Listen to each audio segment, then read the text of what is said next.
Le preguntábamos a través de nuestra cuenta habilitada con información, @jugadacrítica, @paolaptlsur, bajo qué términos y condiciones podría reformarse el sistema Bretton Woods y qué impacto tendría. ¿Qué dicen los usuarios? ¿Qué opina el soberano? Compartimos algunas de sus impresiones.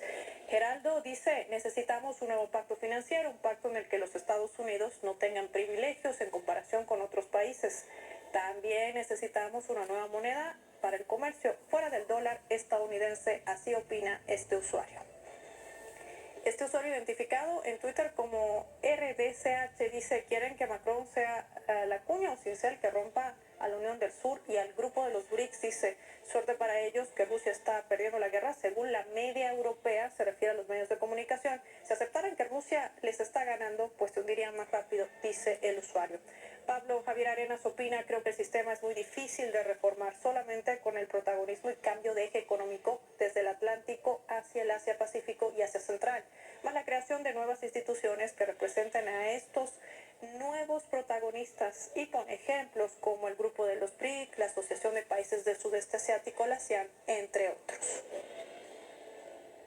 También tenemos una última participación, la ponemos en pantalla. Eduardo Larco Solano dice que integre a todas las reservas, habla de monedas, commodities, minerales, alimentos, etcétera, del mundo multipolar. No hay otra alternativa, que todo el mundo pueda comerciar en la reserva que desee, es decir, en su moneda. Establecería además una relación de igualdad entre todos los países al respecto, comenta el usuario.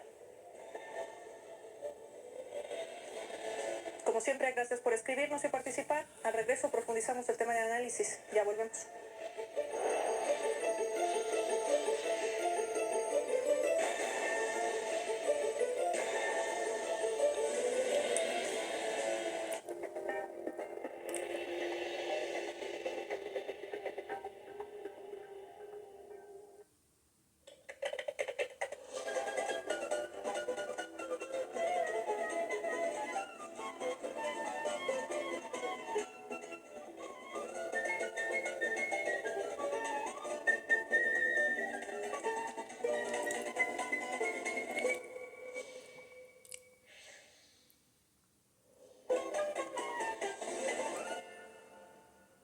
Venezuela les recordaré al compás de los capachos y cuerdas las hazañas que lograron los patriotas de mi tierra cuando impusieron su vida para librarla y defenderla de aquel oprobio realista que desde Europa viniera. 24 de junio de 1821, Batalla de Carabobo en Venezuela.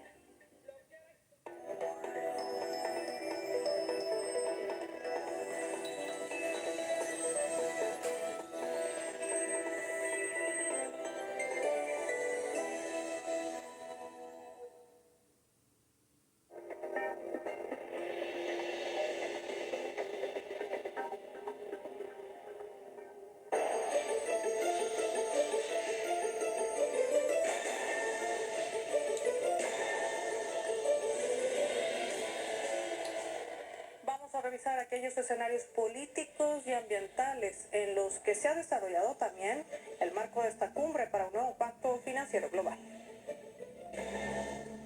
París acoge una cumbre convocada por el presidente francés Emmanuel Macron, que tiene como objetivo acordar un nuevo pacto financiero global que permita encontrar soluciones financieras para luchar contra la pobreza, reducir las emisiones de CO2 que contaminan el planeta y proteger la naturaleza. Sin embargo, de acuerdo con el secretario general de la ONU, Antonio Guterres, la arquitectura financiera mundial es anticuada, disfuncional e injusta. Según dijo, la misma ha fracasado en su misión de proporcionar una red de seguridad a los países en desarrollo. Con esta postura coincidió el presidente de Cuba, Miguel Díaz-Canel, quien acudió al encuentro en representación del G77.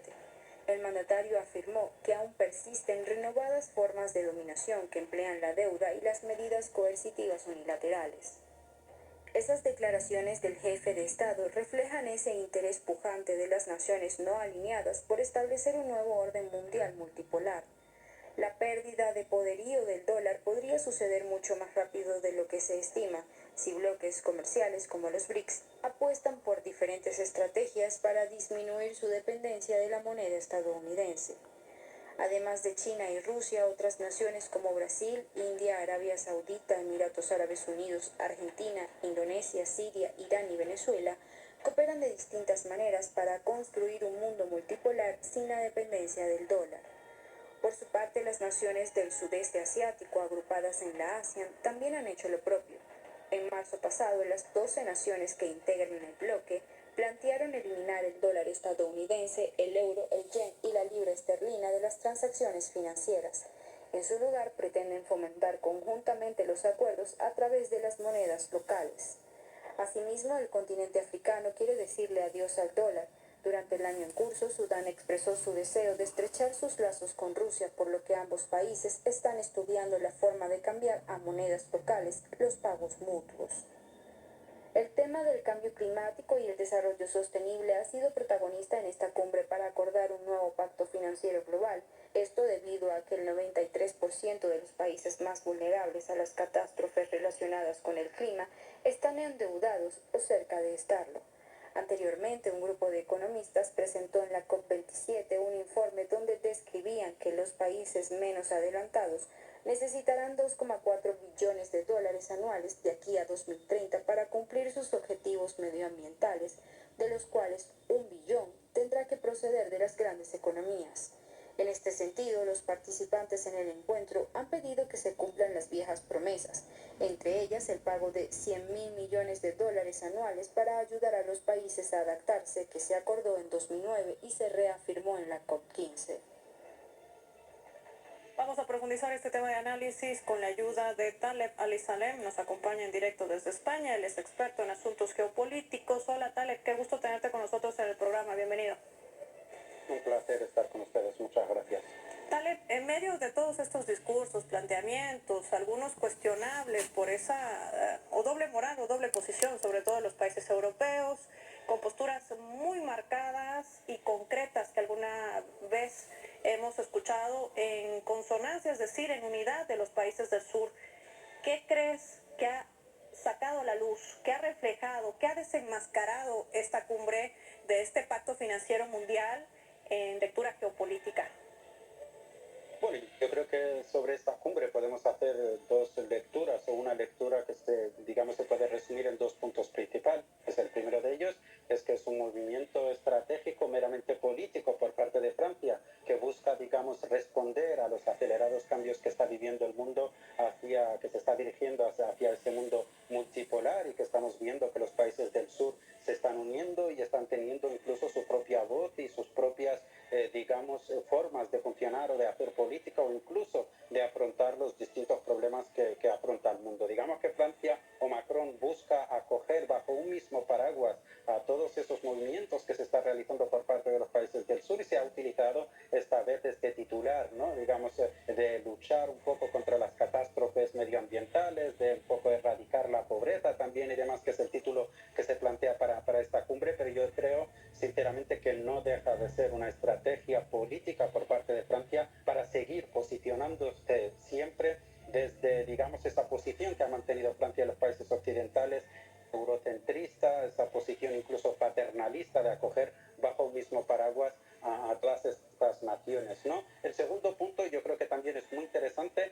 Francia busca alejarse un poco de la posición que ha mantenido Estados Unidos, sobre todo en los últimos años, que hemos visto que la política de Estados Unidos ha sido completamente seguida por la Unión Europea, donde la Unión Europea ha perdido fuerza y ha perdido voz, y esto se ha manifestado en que hemos visto que muchísimos países donde Francia tenía presencia, por ejemplo en África, y tenía incluso poder y dominio, Francia poco a poco está perdiendo todo ese espacio de control que tenía en África. Con esta cumbre, Francia busca distanciarse un poco de Estados Unidos en cuanto a posicionamientos internacionales y posicionarse también como una fuerza dominante. Por eso también yo creo que ha intentado abarcar a los países del BRICS en esta cumbre. Invitó a Brasil, invitó a Sudáfrica, invitó a Putin. Macron llamó a Putin y lo invitó, según afirma la prensa francesa, y Putin, por supuesto, rechazó esta invitación. Es lo que yo creo que es un intento por Francia de afrontar un poco, o de intentar sobrevivir a las olas que azotan la política francesa por un lado y por otro, ¿no? Y su pérdida de influencia también. Y esto además de alguna manera también nos deja entrever la pérdida de la hegemonía en esta Unión Euroatlántica que tanto le apuesta a la OTAN y Estados Unidos y que ha arrastrado justamente a esta crisis al viejo continente. Además, una Europa que sigue financiando y entregando recursos entre el 2 y 3% de su Producto Interno Bruto a la guerra. Y cómo entender que sigue exigiendo que sean los países que menos contaminan los que inviertan más dinero para enfrentar la crisis climática. Esto dejará entrever, más allá de lo que se ha desarrollado en la cumbre de Taleb, el hecho de lo que realmente podría estar pasando en el terreno al este de Europa con estas sanciones a Rusia, tratar de contrarrestar la influencia de China, el avance además que tienen todos estos proyectos como la franja económica de la ruta de la seda, y con ello el crecimiento de los países que quieren formar parte del grupo de los BRICS. Se ha hablado de una moneda común, es decir, son aspectos que están cambiando también y generando una nueva era económica en medio del surgimiento de este mundo multipolar, no solamente en lo político, sino también en lo económico. ¿Qué nos dices?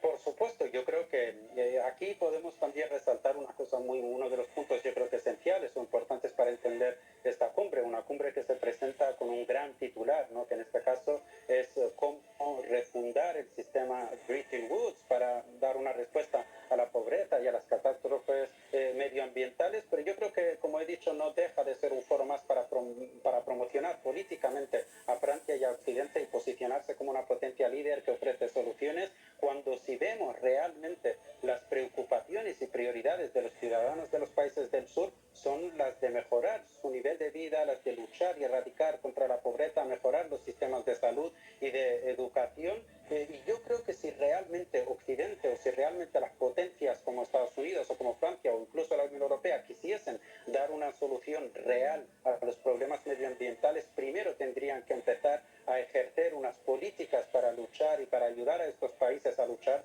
contra la pobreza. En esto entran varios factores. El primero y más importante de todo es que estos países dejen de intrometerse en los asuntos de los países del sur, en los países más desfavorecidos, de saquear sus recursos naturales y sobre todo las políticas del Fondo Monetario Internacional, al que muchos países desfavorecidos se ven obligados a recurrir para pedir préstamos, incluso para cumplir con las condiciones que se ponen en estos foros para respetar el medio ambiente, pero este Banco Monetario o este Fondo Monetario Internacional impone sanciones o impone, digamos, un impuesto, ¿no? Que hay que pagar a estos países que muchas veces se vuelve inasumible. Por eso Colombia también presentó un plan o presentó una propuesta de eliminar la deuda o de eliminar los intereses para muchos de estos países para que puedan asumir los gastos. Sin duda yo creo que los factores principales a destacar en esta cumbre son los grandes cambios que está viviendo el mundo en términos políticos y en términos también económicos, donde Occidente busca sobrevivir para mantener su poder y luchar, digamos, por mantener esa hegemonía que ha guiado el mundo hasta